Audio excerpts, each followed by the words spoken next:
Այսօրվա դրությամբ Հայաստանի Հանրապետությունում ուզում եք ասել, որ կարևոր է նվազագույն սոցիալական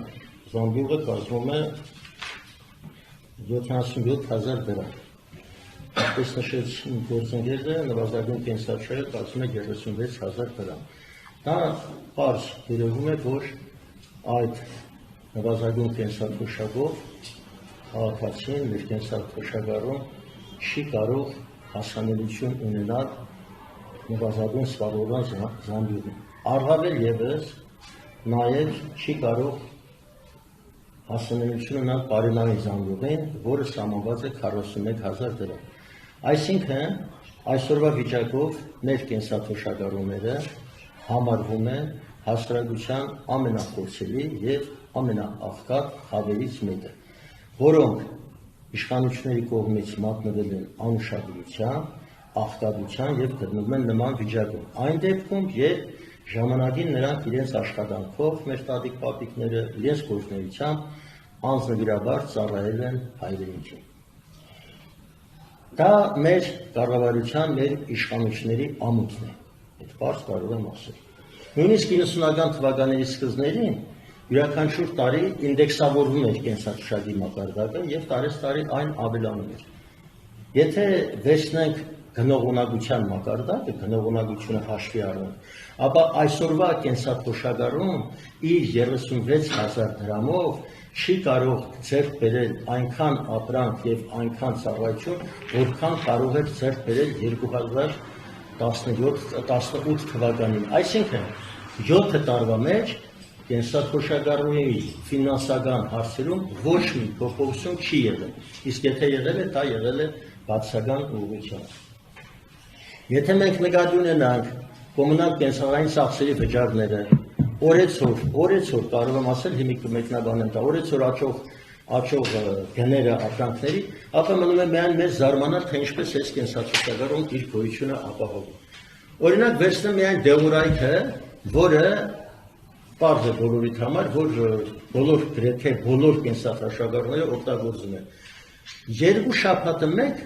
գները բարձրանում են։ Ես երկու շաբաթ առաջ, երբ որ մի դեղամիջոց եմ գնում, ինքս իմ մաշկի վրա զգում եմ լինելով, ասենք ճնշման կամ շաքարի տեղ եմ գնում, անպայման անհնար է, որ գները աջած չլինի։ Լավ, մենք տնտեսական մրցակցության հանձնարարող չունենք, այդ մասին ինչու չեն մտածում։ Ինչու Ռուսաստանում և Վրաստանում նույն այդ դեղորայքի գները 2-ից 3 անգամ ցածր են։ Ինքս եղել եմ և նույնիսկ ձեռք եմ բերել։ Կամ մեր այսօրվա վարչապետը ընդդիմադիր եղած ժամանակ ասում էր, բացականչում էր ամենուրեք, հայտարարում էր, որ Հայաստանի քաղաքացին տուգանքի մատերիալ չէ։ Բայց իր կառավարման տարիներին, արդեն այս 7 տարիներին, յուրաքանչյուր տարի այս իշխանությունների կողմից հնարած անհարգի տուրքերով, հարգերի բեռի տակ են մնում մեր քաղաքացիները, նույն այդ հբարտ քաղաքացիները, ընդ որում ավելի շատ այդ բեռի տակ, այդ բեռը ազդում է կենսաթոշակառուների վրա։ Էլ չեմ խոսում տրանսպորտի գների աճի մասին, աղբահանության վճարների մասին, գույքահարկի մասին, 10 անգամ բարձրացել է։ Բոլոր այս ծանրությունը իր մաշկի վրա կրում է մեր թոշակառուն։ Մի բան եմ ուզում եմ անպայման ասեմ, որ մեր իշխանությունները ծրագրել են, որ 2026 թվականին այս մեր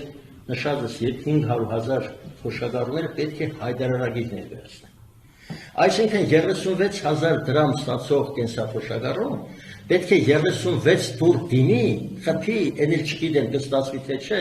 որ այդ հայտարարագիրը ներկայացնի։ Նա պիտի մի քիչ տնտեսագետ լինի, մի քիչ պետք է հաշվապահ լինի, մի քիչ պիտի բանկային գործից հասկանա, հեռախոս ունենա կատարելագործող, համակարգչային տիրապետի։ Լավ, այս ամեն ինչը ինչի համար է, նորից այս կենսաթոշակառուի կյանքը ինչի է բարդացվում, անհասկանալի է։ Ընդ որում թոշակառուների վերաբերյալ բոլոր տեղեկությունները պետական մարմիններում կան։ Ինչու է այս բանը չեմ հասկանում, այս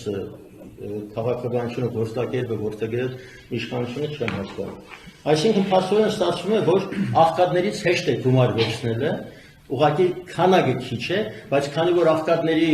թվաքանակը մեծ է, բավականին մեծ գումարը պետությունը հաջողությամբ կարող է օգնել աղքատներից։ Ասելիքս ավարտեմ և ասեմ, որ այս բոլորը ցույց են տալիս, որ մեր հայաքվեի նախաձեռնությունը կենսաթոշակները 50%-ով բարձրացնելու վերաբերյալ արդարացված է եւ մեր ծրագրային կետերից մեկը դա է, որ ամբողջությամբ պետք է պայքարենք այդ իրականություն դարձնելու համար։